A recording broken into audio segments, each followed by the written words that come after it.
ఇంకో ప్రక్కన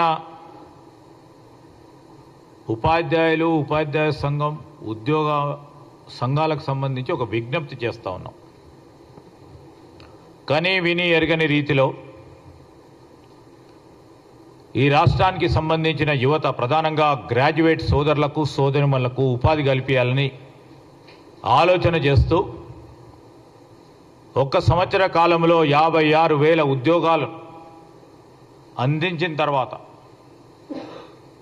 అదేవిధంగా వారికిన్న పట్టభద్రులకు సంబంధించిన నైపుణ్యాన్ని పెంచాలని క్రియాశీలకంగా ఈ రాష్ట్ర ప్రభుత్వం, ముఖ్యమంత్రి గారు నైపుణ్యానికి సంబంధించిన స్కిల్స్ యూనివర్సిటీని ఏర్పాటు చేసి భావితరాలకి సంబంధించిన మన యువతకు సంబంధించిన దిశను అందించే ప్రయత్నం చేస్తూ ఉన్నాం. ఇంకో ప్రక్కన ఉపాధ్యాయ సోదరులకు సోదరిమణులకు ఎప్పుడు లేని విధంగా ట్రాన్స్ఫర్లు కానీ, ప్రమోషన్లు కానీ, డిఎస్సి నియామకాలు కానీ 317 జీవోకు సంబంధించి రాష్ట్ర ప్రభుత్వ పరిధిలో రాష్ట్రపతి ఉత్తర్వులకు సంబంధించి ఆ పరిధిలో రాష్ట్ర ప్రభుత్వానికి ఉన్న వెసులుబాటును అందించి వేలాది మందికి ఈరోజు ఆనాడు ఇబ్బంది పడ్డ 317 జీవో ప్రకారం ఇబ్బంది పడ్డ ప్రభుత్వ ఉద్యోగులకు న్యాయం చేసే కార్యక్రమంతో పాటు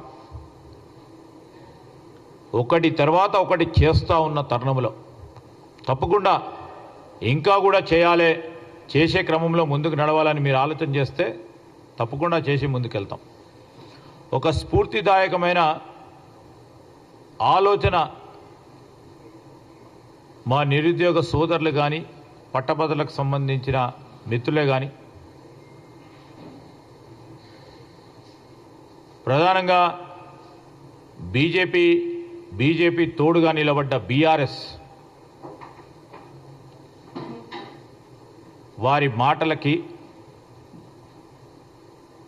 భ్రమపడకుండా మరొక మారు చెప్తా ఉన్నాం. పట్టభద్రులకు సంబంధించి కానీ, ఈ రాష్ట్రంలో ఉన్న యువకులకు సంబంధించిన శ్రేయస్సు గురించి పనిచేయాలనే తపనతో ముందుకు పోతా ఉన్న ప్రభుత్వానికి ప్రోత్సాహం కల్పిస్తూ ముందుకు నడవాలని వారిని కోరుతా ఉన్నాం. జీవన్ రెడ్డి గారు మాట్లాడు.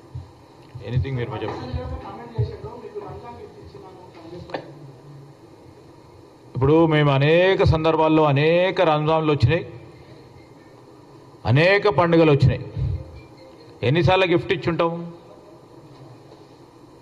చాలా సందర్భాల్లో గిఫ్ట్. ఇది గిఫ్ట్ కాదని కాదు, ప్రజాభిప్రాయం. మీరు రంజాన్ గిఫ్ట్ ఎవరితో కలిసి ఇచ్చిండ్రు అనుకుంటా? బీజేపీ బీఆర్ఎస్ పార్టీ కలిపి మీరు చేస్తూ ఉన్న ఒప్పందాలు స్పష్టంగా ఈరోజు బయటికి వస్తూ ఉన్నాయి. ఈరోజు మీరు రంజాన్ గిఫ్ట్ ఇస్తే మేము రంజాన్ తర్వాత ఇంకో గిఫ్ట్ ఇస్తాం, మళ్ళీ ఇంకో పండుగ వస్తుంది కదా.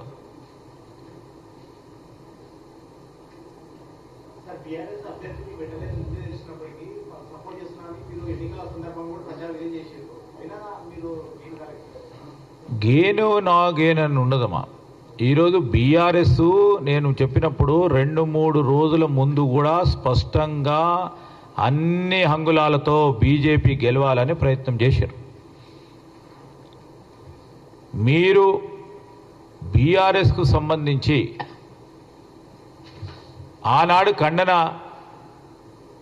చేస్తూ మాకు బీజేపీ ఇద్దరు కలిసి మాట్లాడుతున్నారని చెప్పిన బీఆర్ఎస్ స్పష్టంగా ఎక్కడికైనా పోయి చూడండి. మేము కూడా ఛాలెంజ్ చేసిన వారు బీజేపీకి సపోర్ట్ చేస్తూ వారికి ఓటు వేయాలని క్షేత్రస్థాయిలో పనిచేస్తూ ఉన్నది ఎవరు?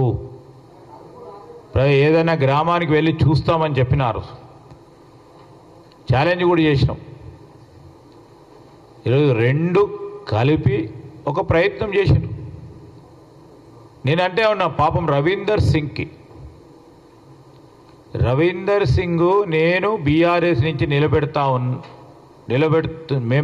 నిలబెడుతున్నా, నాకు పూర్తి స్థాయిలో పరోక్షంగా బీఆర్ఎస్ పార్టీ సపోర్ట్ చేస్తున్నది అన్నప్పుడు ఎన్ని ఓట్లు వచ్చినాయి? వారి బలం అంతేనా బీఆర్ఎస్ది? వారికి ఉన్న బలం అంతా కూడా బీజేపీకి సపోర్ట్ చేస్తే వారికి బీజేపీ మధ్య గల సత్సంబంధాలు, ఆ బంధం ఇంకా పటిష్టంగా ఒక ఫెవికాల్ బాండ్గా ఏర్పడాలనే ఆలోచనతోనే ఓ ప్రయత్నం చేసిండ్రు. ఎన్నికలు కనుక ఒకసారి ఓటమి ఉంటుంది, ఒకసారి గెలుపు ఉంటుంది.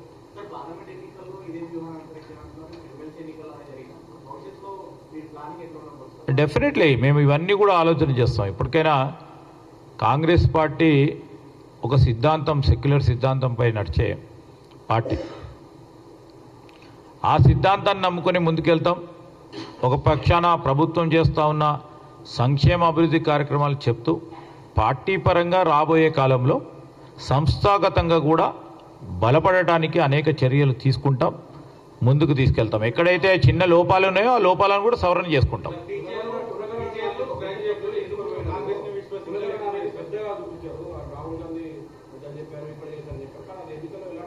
ఇప్పుడు కులగణనకు సంబంధించిన ఎన్నిక కాదు ఇది.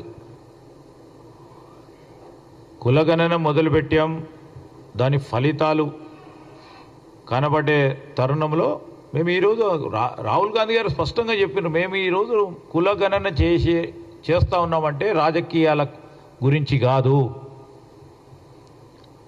ఓట్లు పడతాయని కాదు, ఓట్లు పడవని కాదని స్పష్టంగా చెప్పాను. So we ever use this platform. ఈరోజు కులగణన చేస్తూ ఉన్నాం, మేము చేసేది చెప్పినాం.